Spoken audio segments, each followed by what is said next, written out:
I grew in my confidence. It was really reassuring that high school wasn't the end for me. And I try to reassure some of these local young women who I interact with, telling them it's not the end of the world. Life is just beginning as soon as you graduate. I think a lot of us are starting to head more in that direction of finding roles that bring us happiness. Life is short, and how do we enjoy the time that we're working for another company while also feeling happy? My whole goal is to help so that when people do get promoted into that role, they aren't walking into this room feeling like, where do I start? Hello, everyone, and welcome to today's episode of the Digital Revolution Podcast. I'm your host, Eli Adams. Today's episode is brought to you by FireUsMarketing.com, where SEO solutions pave the way to digital excellence. Hello, everyone, and welcome to today's episode where we are joined by Nicole Harrop. Nicole is a career growth coach helping women grow their careers faster without the burnout through her different digital products, content, and coaching. Nicole has been in different leadership roles over the last 12 years and has a podcast focused on creating female leaders in the workplace called Future Female Leaders that has over 250 episodes. She is currently known for the top team builder voice on LinkedIn as she lives to empower others around her. Welcome to the show, Nicole. Hey, Eli, I am so excited to be here. Yeah, excited to have you here as well. I follow you on LinkedIn. I have for a little while. We've interacted a little bit here and there, and I think that what you're doing is super valuable.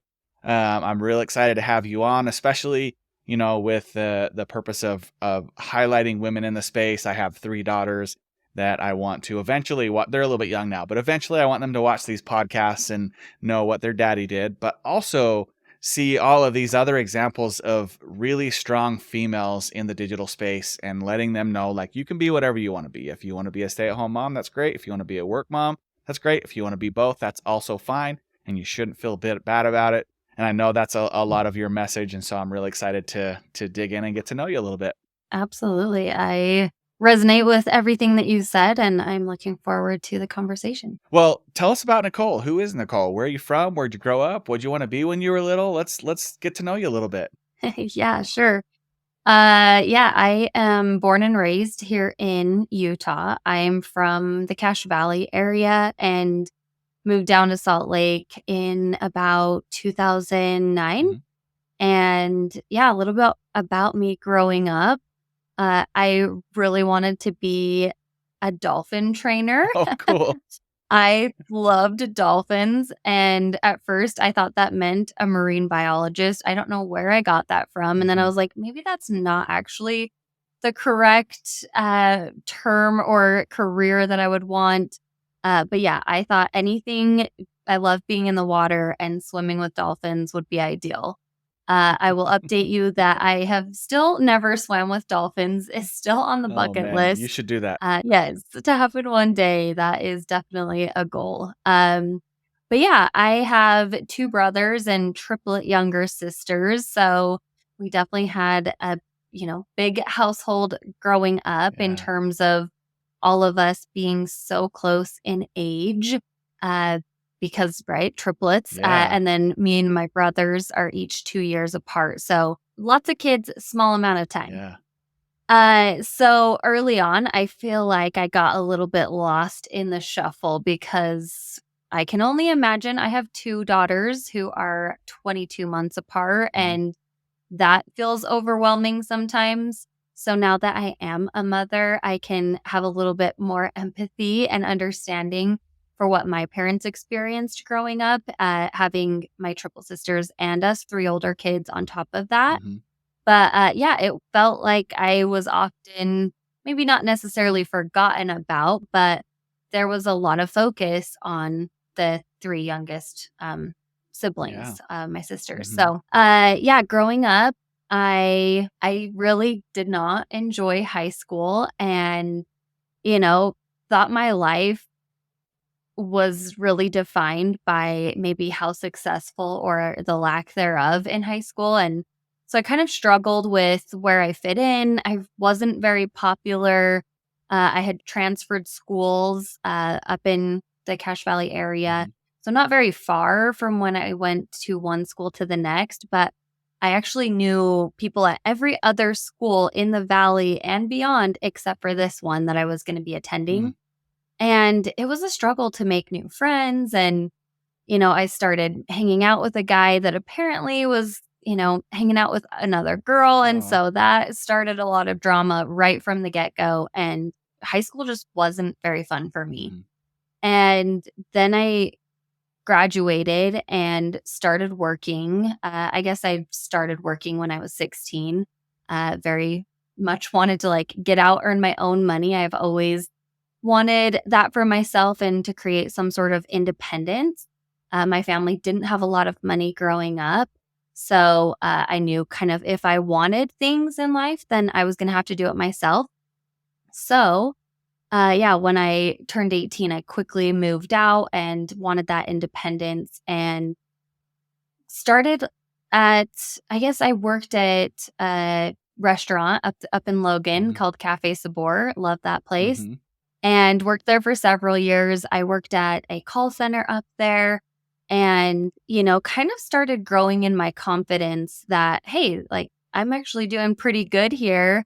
I feel confident in the product, in my role, in the different things that I was doing. Mhm. And really was like, oh, wow, high school didn't actually define me. And then that further progressed when I actually moved out of the valley Mhm. into Salt Lake, which wasn't too far, Mhm. a little hop, skip, and a jump, and started working at Marriott Vacations Worldwide as a vacation planning counselor. Mm. So that sounded like a super fun job. Yeah. And it was. I loved helping people plan their vacations. And good old Aruba Bob is his name, still contacts me to this day to follow up on Facebook because we built a good relationship in helping him book his vacations to Nice. Aruba. Uh, but I grew in my confidence even more so there. So it was really reassuring that high school wasn't the end for me. And I try to reassure some of these, local young women who I interact with and telling them it's not the end of the Mhm. world when high school isn't going how you want it to go. Life is just beginning as soon as you graduate, really. I didn't go to college, so I knew when I was starting in different roles that I might have to work a little bit harder to stand out. Mhm. And I've always rooted for an underdog and felt like that was very much me in most of my career. I didn't get promoted uh, for several attempts, so many I honestly lost count. Mhm. And it was a struggle. And I was obviously that uh, maybe imposter syndrome or a lack of self worth. When am I ever going to get my chance? Is this ever going to actually Yeah. happen? I feel like I'm doing a lot of the right things. When is it going to be my turn? Mhm. So I kept going. And it's funny because it feels like it took so long, but I promoted one of the quickest promotions that had ever happened at that Mm. point in with Marriott. They are very much focused on the tenure and the time that you're putting in. Mhm. So that's an easy turn down. Oh, hey, you just haven't put in enough Yeah. time. But I was doing a lot of the, quote unquote right things and really trying hard to stand out and was a top performer and all of these things. But I did have some perception issues because I was friends with a lot of people. Um, as I helped in the training department, Mhm. as one of the, extra things that I took on so that I could stand Yeah. out. But that meant that because everyone felt comfortable with me as they were going through new hire training, they would often stop by my desk and chat with me, during breaks and whatnot, but that perception looked like I wasn't getting any work Yeah. done. So I had to work through that at, a young, stage in my career as well. But when I did end up getting promoted, it was within 2 years of my start date, which again was a very quick turnaround compared to most others. And my competition that it came down to, he had 10 years of tenure, Wow. compared to my 2. And my boss was actually told to hire the other Mhm. gentleman, and not hire me. So again, another kind of tally mark on the let's add a little bit more difficulty to Nicole's Yeah. life when she's trying to stand out for that growth. And he told me that when I got promoted and said, I'm only telling you this because I know it's going to help light a fire. Mhm. within you to really prove that my decision was the right decision. And I continued to grow and do really great things within the next couple of years before I actually got recruited to another startup, which I had never even heard the term startup. I feel Mm-hmm. so silly, but back in that day, I didn't even really know what LinkedIn was and Mm-hmm. created a profile and never used it. And then heard of a startup, which again was a very new term to me back then in like 2013 time frame, 2014. And yeah, got promoted, which was really cool because it was such a struggle to grow into that leadership Yeah. position. And then to be told that someone at that company saw how great I was doing and told their friend recruiter that they should, poach me from this current Oh, wow. company. Like that felt really great to move over, but people told me I was making a huge mistake and that like I was going to regret my decision and this wasn't going to be a good thing when where I was at was really stable, but I saw it as an opportunity for potential growth because where I was at there wasn't a lot of room for upward movement. Right. Right. And here, this new startup, which was again a new phrase for me, I thought, hey, if we're starting with 4 managers, 4 team leaders, which was the role I took a lateral move Mm-hmm. into, was a team leader role. If this company's going to grow, they're going to have to hire more of us. And hopefully, again, I can stand out for that growth. Yeah. So that was a huge lift in my career. I worked there for 3 years, and I can't even tell you the growth I had while being there and the leadership. Like, there were so many great things that happened there. Uh, and then when I was getting close to my 3-year anniversary, I got that dreaded message on Slack where my boss was asking to talk to me, and I had that gut feeling of, what if I'm getting fired? Mm. And I was like, "Nah." And I walk up into that room and yeah, I was getting laid Oh, off. I no. was, me and 2 others were part of the first wave of some layoffs that they were Mm-hmm. doing. And that was really hard, Yeah. mostly in the way that it was done. I think people are normalizing how terrible layoffs are, but and like the process of that. But man, that was hard Yeah. to have that happen back then. And, what I realized over the years, and to add to that, I guess, real quick, Eli, is I had just found out I was pregnant with our first Mm. daughter. After 3 years of struggling to Mm-hmm. get pregnant and going the route of IVF, we had just found out we were pregnant. And so I was so excited and on this huge high on Friday. Yeah. And it was Monday that I was laid off and was trying not to stress and freak out because I didn't want to affect this, tiny little baby Mm-hmm. that was going to be growing in my belly. And thinking, what in the world am I going to do next? I didn't really plan for this. But because I'd built relationships over time and I'm a huge advocate for connecting with people, building relationships ongoing, consistently, even when you feel completely great in your current role, if anything changes, whether that's your choice or someone else's, Yeah. that's when you want to be able to rely on your network. And it's been really cool to think about the growth and how things have happened over time. It's when I look back, everything makes sense. But in Mm-hmm. the moment, there's definitely those super lows and high highs. Yeah. So, yeah, all of that kind of kept pushing me farther into this idea of I love helping people grow in their careers and have naturally done that in every role that I've been in. Mm-hmm. And again, as each new thing happened or new job or new this or new that, it was actually a boss that I was working for.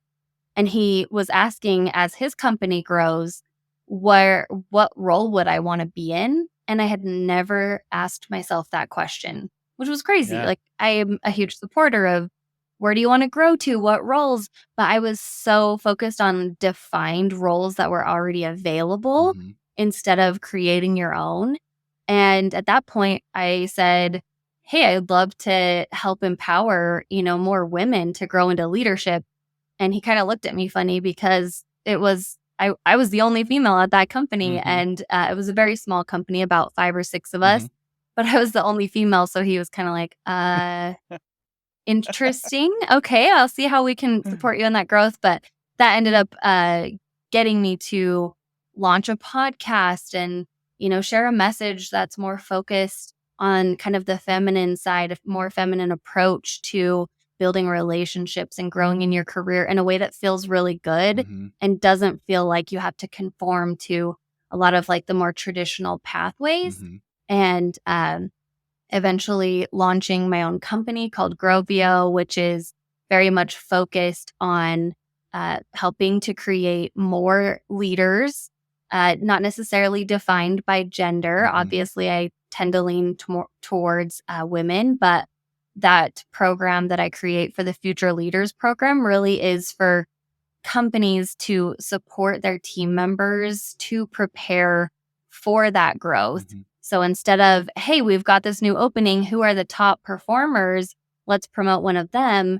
Let's actually take it a step back and plan in advance to support people to better transition into that role and hiring the right people Mm-hmm. who may not always be your top performers. Top performers are not always your best people Yeah. leaders. And I will live and die on that hill. So, Mm-hmm. yeah, that's kind of the growth over the years in a story. That's awesome. So there's so much to unpack there. So let's go all the way back to you had a brother. You said older brother. Yep, So older brother, younger brother, and then the so triplets. you're kind of like smashed in the middle of all this, and when the triplets come, you're like on survival mode, kind of like, hey, you figure it out. We already helped you a little bit. We're gonna take care of these three now. Do you feel like Hmm. that kind of built this drive in you, or did you have that before? Because I feel like you have this like hunger and this drive to like do some big things and good things and like make an impact in the world. Do you think that kind of lent towards who you are now? Yeah, I always wonder that. Like, is there a gene somewhere like Mm-hmm. in people's DNAs that say like you've got drive or you don't? Because yes, part of that for sure was that I didn't have all of the attention in certain ways Yeah. because they needed that initially, and then as they were going into sports and a lot of stuff was focused around that as well, and so I became very self-sufficient at an early Mm-hmm. age.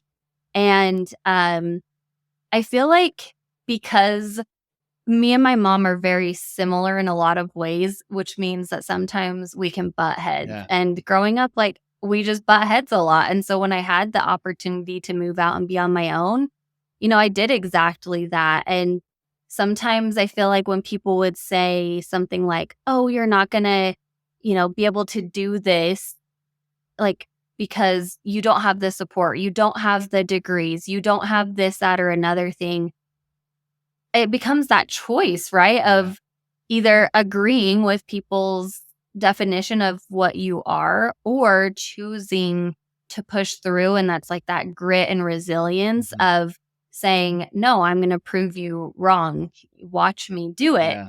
And that's not always the best mentality for me to be so stubborn in certain ways.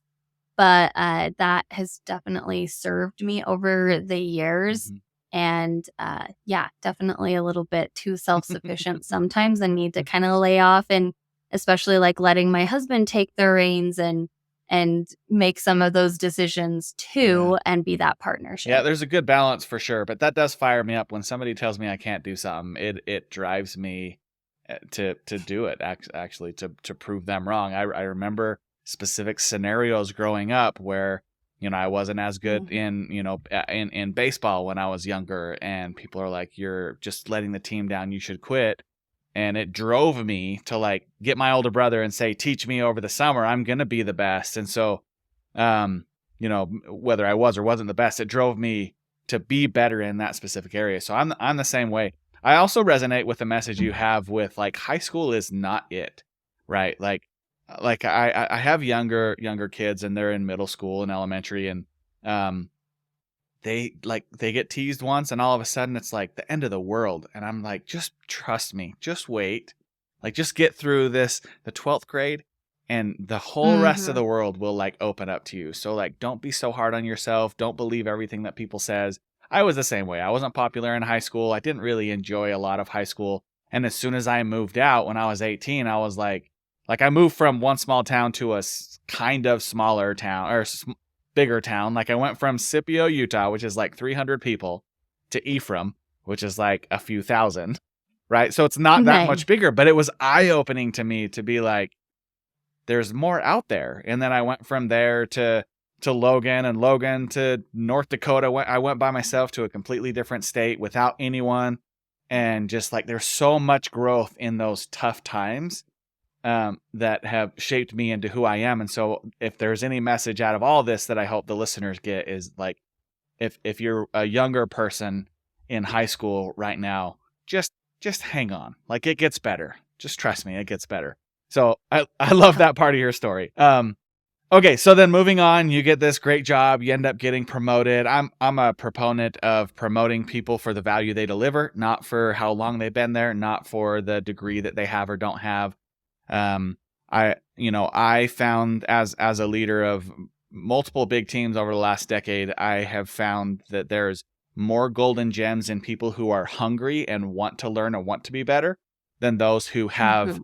some kind of title, whether it was, a college title or, I've done this in the past or whatever. I found some really hungry people, put them into some positions and really made super big impacts in my career, in the business and the job because of that. So good for you for sticking in there and being promoted over the other guy. I'm sure that you deserved it or it wouldn't have happened. So um, Thank you. okay, so then fast forward all the way to now. Mhm. What are you currently working on? Yeah. I am currently working to grow my digital product suite. I think everyone kind of in this fast-paced world we live in, we kind of want things at our fingertips. Mhm. So I've created several different types of digital products for people, again, to have that easy access, but that also valuable. I never want to be, throwing things together that don't have a purpose. Mhm. Sometimes if you go to like a conference, for example, or sometimes even listening to particular podcasts, you'll see a title and then you go and listen to it and later you're thinking, What? Yeah. What I read at that beginning did not match with what I just experienced." And so I try to be very intentional with what I am creating, and that's all information and things to help support people in their career growth. Again, where I focus on women more specifically, it's very much broken into smaller things that they can do to help them Mhm. grow and not feel so overwhelmed because, right, we see where we wanna get, and we know that we're not there Yeah. now, and that can be a really frustrating kind of shame spiral place to be in. Imposter syndrome starts to creep Mhm. in.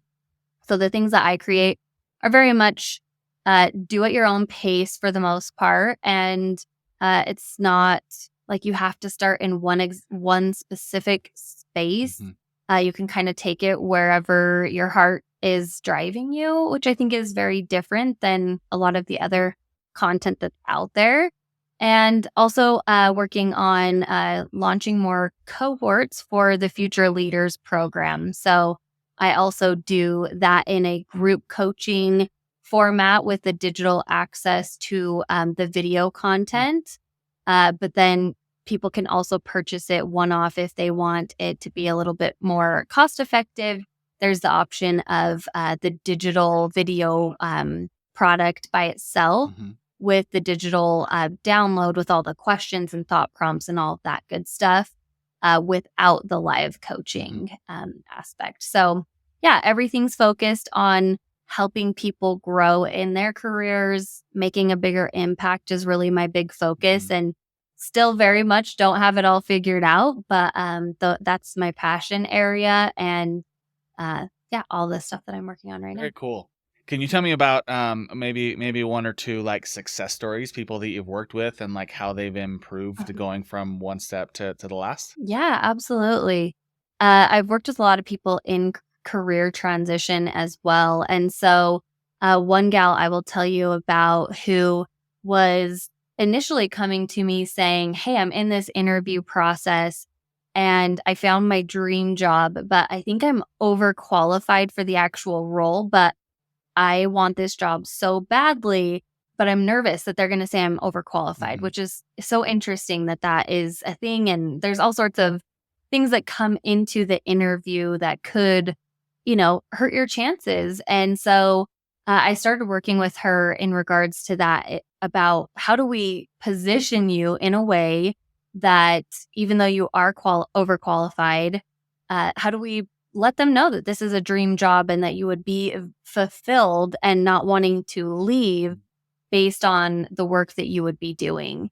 And so we definitely took a different approach to that and ended up, calling it out, really saying, I know that you might think that I'm overqualified. And they said, yeah, that's exactly what we were going to say.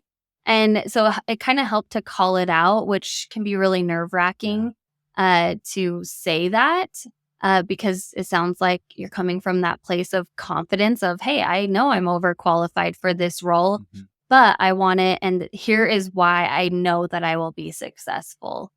So working with her starting there. And then as she got the job, which was not necessarily a big pay increase for her, but she was so much happier in her job, which I think a lot of us are starting to head more in that direction of finding roles that bring us happiness. Life is short. And how do we enjoy the time that we're working for another company while also feeling really happy about the work or maybe the mission vision of the company itself? And just being there as that support system, working with her, coaching her through the growth and transition into that particular role and has promoted into much higher levels, which I think is such a testament that you can come in, at this lower level, and then how do you continue to position yourself for that growth? So that's one example for more of like a career transition. Another one that went through the Future Leaders program, I'll tell you about two quick ones that went through the same cohort that I did earlier last year. And both of them were different experiences. One was a male and one was a female. And the woman that I was working with was just transitioning into being a people leader. She was going to have one direct report to start out with and was really confident in the work that she has done. But she frequently brought up, hey, I don't have a lot of experience in people leadership and I'm really nervous about this, that, or another thing. And so when we were going through our live coaching sessions, I loved having that open space for them to ask questions on the particular content that they reviewed for that week, but also kind of opening it up. What else is going on? What concerns do you have? What kind of reservations are holding you back from leading in the best way that you can exactly where you're at? Because I'm a big proponent that you don't have to have the word leader or manager in your title to be that leader amongst your peers. And so working through that with her was really cool to see. I could see her confidence changing in the meetings and just the way she sat, in the meetings and her bright smile and saying, hey, I felt really good about, this conversation that we had. And sometimes it was such small things, but helping this other new person in that transition and leading them, guiding them, supporting them. And the biggest thing for her was that confidence growth and also knowing that she didn't have to have all the answers at all the time. There is so much power in saying, I don't know that, but I will get you the answer. And then following through on that, promise to give them that information. We don't all have to be perfect and complete knowledge SMEs and everything that we're doing. So that was really helpful for her.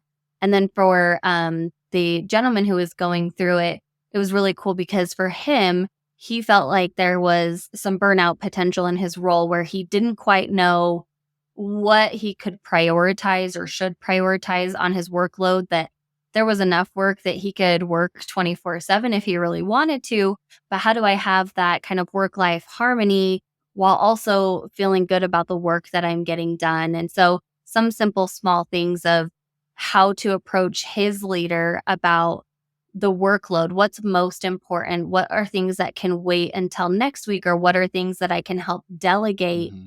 And another big thing for him was also thinking for growth because there wasn't necessarily growth opportunities in his exact area. Mm-hmm.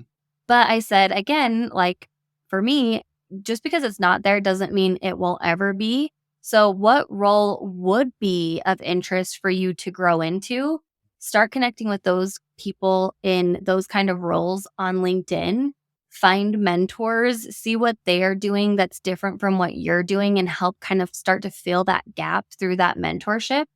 And let your leader know that you aspire to grow. And here are things that you're doing proactively Mm-hmm. to get yourself there. And who knows, maybe that position is going to be created for him at some point down the road, or maybe, growing into a different role. But clarifying with your leader of what it is that you're looking for, what you're doing proactively for that growth are all really great things. And for him, again, same thing with the confidence. And it was reassuring to some of the women in the cohort to be like, "Oh my gosh, you're a guy and you struggle with this too. Wow, it's kind of nice to hear that." Yeah. So, for any of you, men or more masculine presenting, like open up to your other team members. It is the power of vulnerability is so beautiful and amazing and can really bond people together to let someone know like, "Hey, I'm kind of struggling in this transition," or "Hey, with this new product change,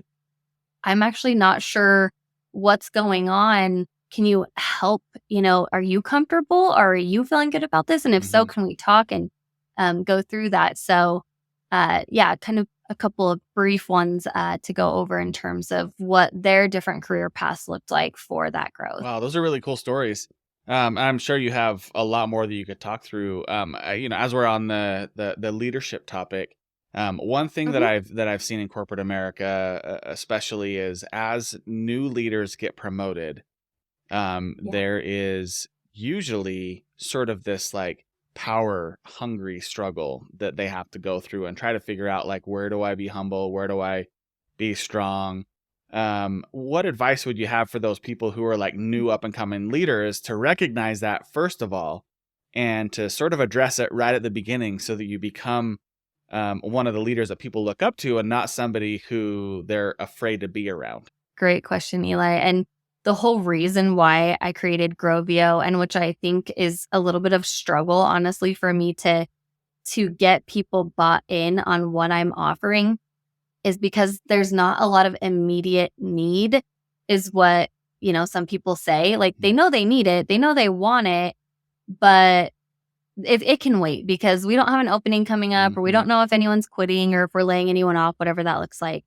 Because my whole goal is to help so that when people do get promoted into that role, they aren't walking into this room feeling like, where do I start? Which is what many people experience in any transition into new companies if there isn't some initial structure. So oftentimes leaders see that high performer and again think, "Oh, well, if they're really good at this job, then they're going to be really great at teaching other people to do that." And again, it's a Yeah. misperception. And that's why I personally think that there's so many bad bosses out there, is because we aren't supporting them for growth. And we're kind of assuming that they should already have all these tools in their toolbox as soon as they get promoted. Mm-hmm. So going back to your Mm-hmm. question, if someone's newly promoted and especially into your first time people leadership role, it's so hard to change from this individual contributor of like, go, go, go, execute, and knowing that you got all this praise on being, taking action and maybe sometimes asking forgiveness instead of permission. You got so much praise for that, but it's different when you promote into leadership Yeah. with people. So my recommendation for anyone moving into a people leadership role, obviously discussing with your upper leaders what maybe like that 30-day transition looks like and kind of break that down of, hey, what do you want me to be doing? And if they want you to start executing on a lot of things, I would actually push back on that a little bit. Mhm. I like to say, especially if I'm coming in from outside of the company, for sure, but even internally, you have to level set, because even when I got my first promotion, and I was leading people who were once my peers, now I'm their leader, and there's this different power dynamic where there's a shift in that relationship. So I need to go and build relationships as, hey, I want to support you. What is it that you don't have that you need? What are things that you're hoping to get out of me as your leader? How can I best serve you? What is it that you need? And coming from that place of understanding, so that foundation of building relationships first is always my biggest recommendation, Mhm. because if I were to just come up to you and give you feedback of saying, "Hey Eli, your numbers last month, wow, they're not that great." Like, that, right? Mhm. So what are you going to do to fix it? That's not going to come across very well, and you're probably not going to like me very much, as opposed to if I had had a one-on-one with you and I got to know more about you and your kids and how you played baseball growing up and different things that you care about. And then I can say, hey, I know you have all of these passions, and I've noticed in overhearing some of your conversations, there's so many great things that you're doing. Can we talk about some things that I see as areas of opportunity and ways that I think we can improve those? And I'd love to hear your feedback and thoughts. And, if we need to change some things, like, let's talk about it. Why is this not working? The different approaches from that, because you built that relationship, make the world of a difference. So that would be my Yeah. biggest thing, is in that transition, and be recognizing that you're no longer a doer of all of the things Mhm. and an executor. You transition more into this like ideator and delegator, right? Yeah. Which feels so weird. You feel like you aren't doing enough because you're delegating different tasks because that role has shifted. Yeah. So it's definitely a very interesting space to move into, especially for your first time leadership Yeah. role. If I can add like two thoughts to that as well. In my experience, I would also recommend not to assume that your boss knows how to be a boss, right? So if you're learning from your boss and he's not doing it right, you're learning wrong, assuming it's the right way. So look for other areas like your training, right? And like other books and other mentors and stuff to learn how to Yeah. be the best boss you can, not just whatever is above you or above that person. So that's one. And the other thing is I love the approach of like setting a different tone and building relationships. One thing that worked really well for me was when either when they were hired or when they first moved into my team or into that position, I would have a one-on-one with them and sort of build a relationship. But I would also say, here's how I manage. I'm often misunderstood because I'm honest and blunt, and if that comes off offensive, I need you to know this and to tell me, because I'm not trying to be offensive.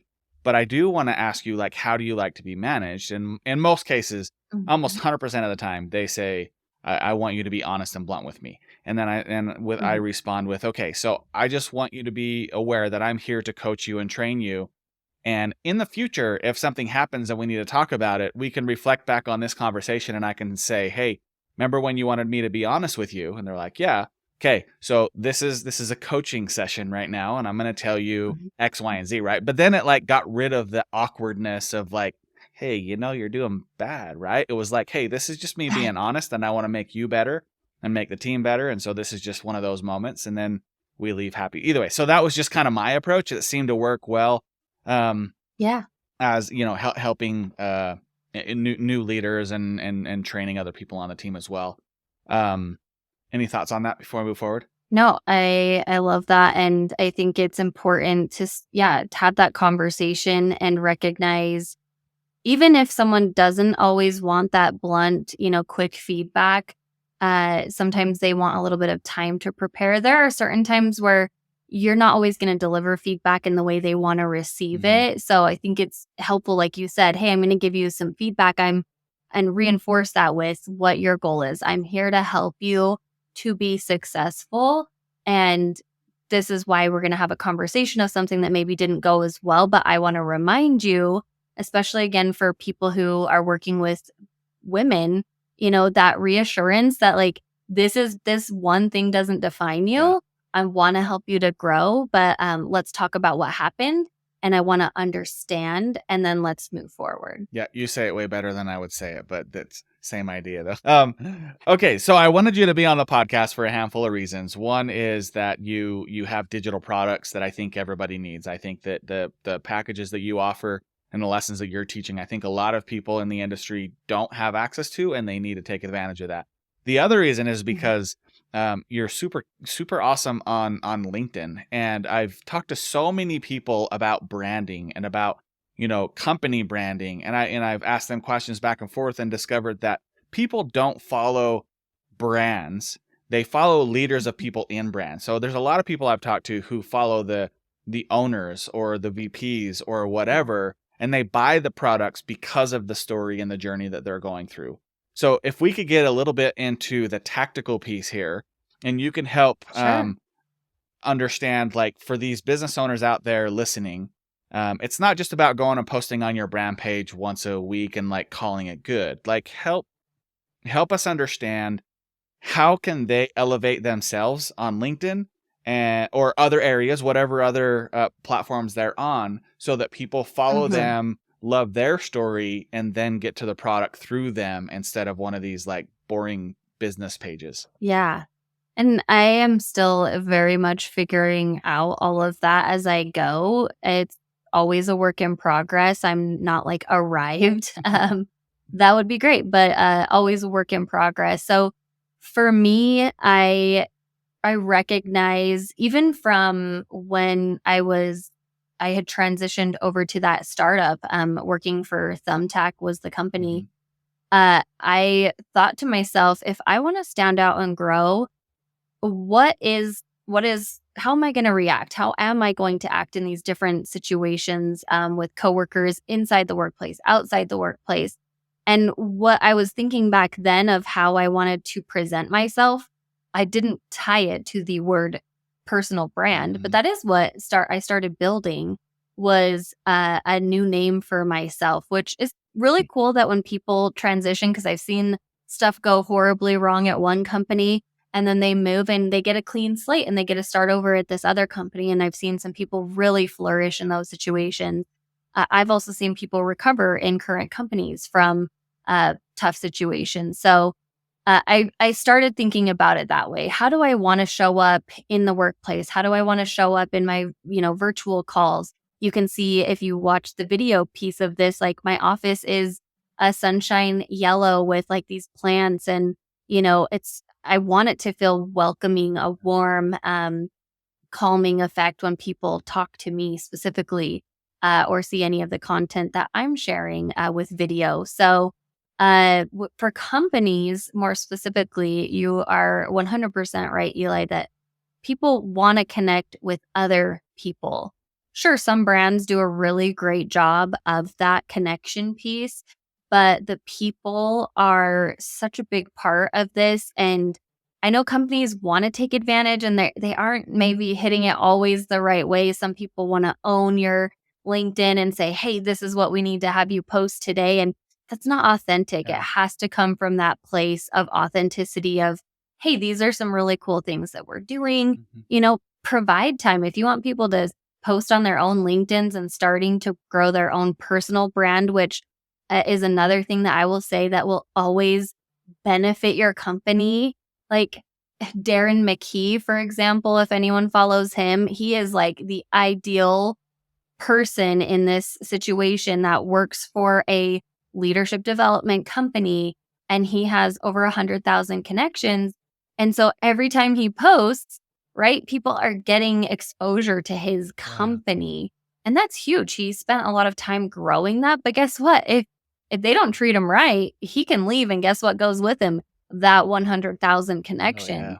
So I'm sure they want to treat him well. And figure out how to duplicate that for more of their team. So, giving people something to want to post about, I think, is a big thing. Encouraging and supporting that. I've hosted, free workshops to help people get started. People are really nervous about being judged, about being potentially fired from their jobs. I definitely had a company that I worked for in the last few years that did not like that I was posting on LinkedIn and, told me that I should be careful as a way of kind of like, I guess, a threat that they didn't want me to grow a brand unless I was talking about their company. And that wasn't a good experience. And I wasn't happy. And then I left. Right. So it starts from creating a really good internal culture that people want to talk about, because the more people are talking about their experiences, the more that your company will get that exposure, no matter how big or small your company is. That company branding with your team, I think, is something that companies aren't tapping into in maybe the best way, but if done the right way, could really make an impact for their growth. So I love all of that. And so now I'm a business owner saying, okay, I know that I need to post more. I need to post about me, but I am kind of afraid of what people say. I'm afraid that I'll say something wrong. What if I post and only get one like? What if, what if? How do you coach me as a business owner to get over that? And are there tactics like, hey, post, one time about your family, 3 times about your business. Don't ask for a sale until every 10 posts. Like, do you have tactics like that you work through that you could help these business owners understand? I'm probably the most disorganized person in that regard. When I did a recent LinkedIn workshop, I was very vulnerable and open. That I said, "You want to see how I do this?" I pulled up my notes app on my because that connects from my iPhone to my Mac, and it is just a list of. I have a folder that's called LinkedIn, and all of these ideas that pop into my head. Whether I'm out at the park with my kids, I can add a quick note that I want to maybe later post about. It's getting inspired for that initial content, I think, is where people are like, I don't even know what I would post. Well, go engage in other people's content, even the AI articles that you can go contribute on. Maybe not necessarily needing to contribute on all of those, because that's controversial on like, where the heck does that even get you? But what is helpful, even I did this the other night when I was reading about these different articles, it sparked ideas that I would want to post about. Engaging in other people's comments. Ooh, I really like this topic. Like Levi Lindsay just posted about like saying, "Hey guys," in a meeting. And I was like, I definitely have thoughts on this, And so like different things that prompt you to want to comment. Think about, how could I make this into a post? And start messy. Start somewhere. It's not going to be pretty, and that's okay. Like, you're going to figure it out. And we compare our start to other people's like much farther progress, and it keeps us from starting, and it's just the worst. So you got to start somewhere. I have only been posting consistently maybe for like the past year, and I'm starting to gain more traction. I had my first viral post only a few months ago. And so like, it takes time. I'm not an overnight success. I will never let anyone call me that. I will make sure that never happens, because I've taken time and effort and passion. So you have to care about what it is that you're posting. Otherwise, you're never going to want to talk about it. So that's where I would start. No, like timing. No, like I've done posts like at 6 p.m. when people are like, that's the worst time to post on a Friday night. But I was feeling vulnerable and felt like this kind of like intuition or gut feeling like I should post something. And I did. And that ended up landing me a CEO client who was like, wow, I really needed to see this. And he called me up and said like, I need you to coach me. Like, let's do some coaching sessions. Mm-hmm. And that wouldn't have happened if I never posted that, or if I said, nope, it's after 6 p.m. Right. Can't do it. Got to schedule it for tomorrow or Monday or whenever. So get it out there. I'd rather you do it than not. I do try to space my posts out a little bit, but if you're just getting started, even once a week, when I was looking at the stats, if you post one time every week, you'll be in the top 1% of everyone posting on LinkedIn. Wow. And that is not the same for every other platform. You have to post so much to be seen. But if you start showing up a little bit more consistently, your impressions, your likes, your engagement will start to grow and you'll figure out your voice. Yeah, I always advise people to post 100 times before looking at the data. Like, don't care about anything. Like, do 100 times, then go back and look at the data. In fact, I did a test maybe a year or two ago where I posted 100 days in a row and different types of content, whether it was, a PDF upload or a picture, or I tested adding links in it versus adding links later, and just like every day for 100 days. And then I went back and looked at the data and I was like, okay, so it doesn't actually matter in most cases.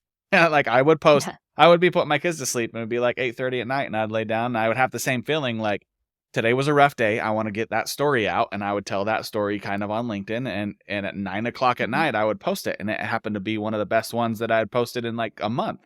So I love the idea of just start. Your 100th post going to be better than your first post. Just start, just get going. Look at the data as you go.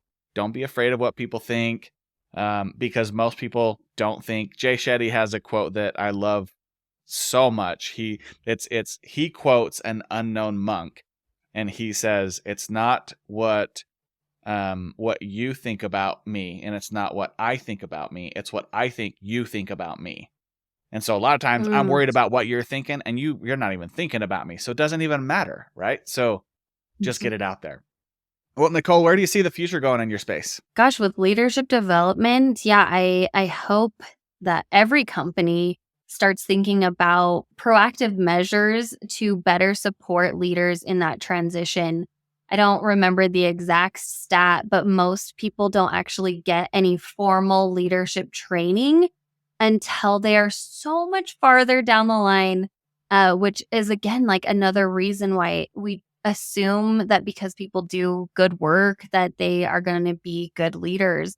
And I really hope, and I see more companies heading in that direction of, hey, how can we support your team in developing themselves sooner? Some companies are creating these themselves.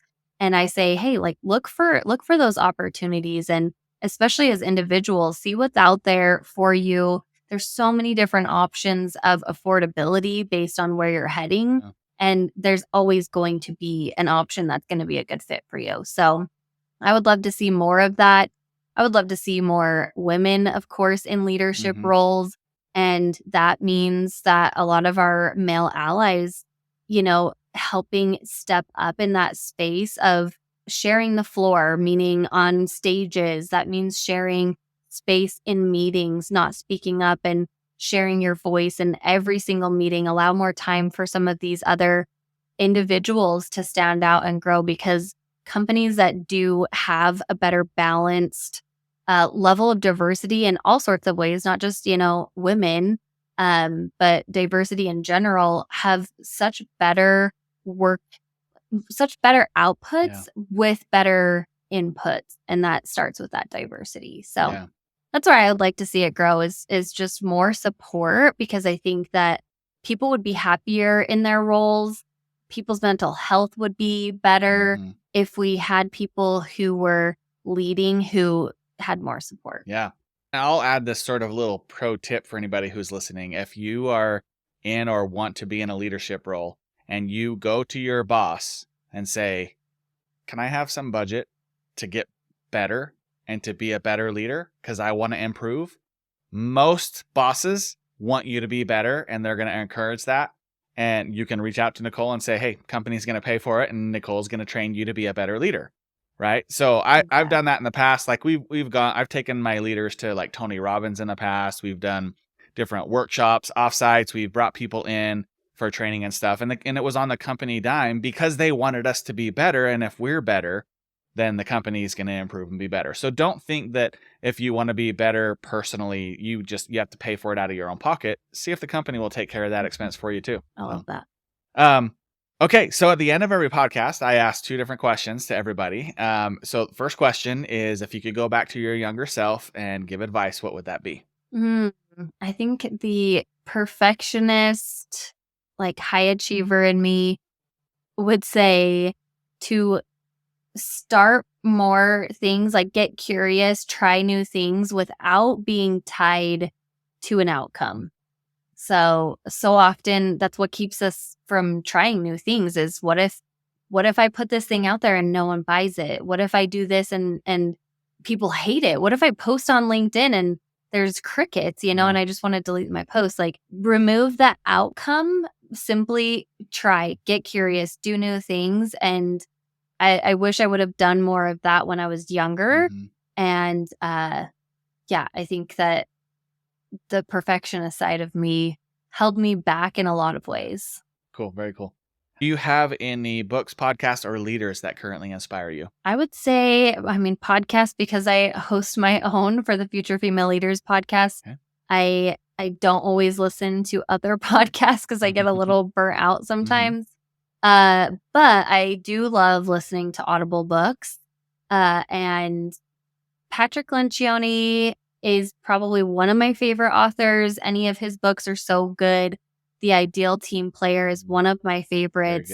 You mentioned one of the 3 traits earlier, Eli, when you said being hungry. And he talks about being hungry, humble, and smart as like the 3 key things for an ideal team player. And that doesn't necessarily mean that degree or, all of these other things that people start to dilute that with. And also Grit by Angela Duckworth. That one was probably like, I've never felt so seen by reading or listening to a book. Like, wow, this is why I am and who I've become over the years is because of this idea of grit. Yeah. So to anyone who's, had some struggles in their life, I think it is a great reminder to keep pushing forward. Nice. And since you mentioned that you love the underdog story, I would also throw in there and recommend Dean Graciosi's book, The Underdog Advantage. I think that's what it's called. It is one of my favorite books. It's a really, really good one. Well, Nicole, it's been a pleasure. I've really enjoyed our conversation. I've learned a lot. I hope the people listen to this and do reach out to you and even if they don't, read some different books or get on YouTube, ask ChatGPT, whatever, how to be a better person, how to be a better leader. Do something to improve yourself in your current space. So if people want to get in touch with you, how do they do that? Yeah, probably the best way is, I guess, through LinkedIn. Okay. If you search for my name, Nichole Harrop. And I would love to connect with anyone. I love when I'm a guest on podcasts and people follow up and say that they tuned in. Yeah, awesome. Well, I appreciate you taking the time again. Thank you so much. It was very valuable. And I look forward to getting this episode out. Awesome. Thanks so much, Eli. Yep. And we'll see you guys next week. Thanks so much for listening to the episode today. Listen, I know how valuable an hour of your time can be, and for you to take that busy time out of your day and spend it with us, it really means a lot. If you enjoyed today's episode, please consider liking and subscribing on whatever platform you're on. And don't forget to leave a comment. Tell us what you thought about the interview. Ask us questions. Let us know what other digital topics you'd like to hear about in the future. We're here to add value to your life and elevate your digital presence online. If you'd like some help doing that, reach out to me at fireusmarketing.com. See you on the next one.